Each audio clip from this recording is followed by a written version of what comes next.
আমাদের সামনে উন্নয়ন প্রকল্পগুলো সরকারের কাছ থেকে যে তাদের কাছ থেকে আদায় করতে পারি নাই।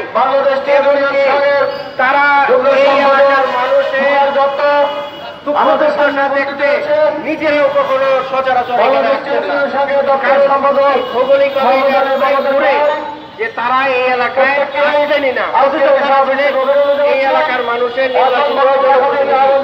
সুতরাং এই এলাকায় আগে এমপি ছিলেন মোহাম্মদ আনসার আলী সিদ্দিকী, তিনি প্রতিমন্ত্রী ছিলেন, এই এলাকার মানুষের জন্য কাজ করেছেন।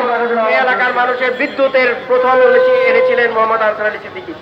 এরপরে জনাব শাহজাহান সাহেব এখানের এমপি ছিলেন, এরপরে জনাব মঞ্জুর কাদের সাহেব এখানের এমপি ছিলেন, তিনি অনেক উন্নয়ন কাজ করেছেন, এই এলাকার উপজেলার উন্নয়ন, রাস্তাঘাটের উন্নয়ন করেছিলেন। অথচ 2009 পরবর্তী যারাই এখানে সংসদ সদস্য ছিলেন, বিনা ভোটে সেই বিনা ভোটের এমপি যারা ছিলেন তারা কেউ এখানে আসেন নাই, উন্নয়নেরও কাজ করেন নাই। এই এলাকার মানুষ নদী ভাঙতে ভাঙতে এই এলাকা থেকে তারা উচ্ছেদ হয়ে গেছে, তারপরেও কেউ এখানে তাদেরকে দেখে নাই।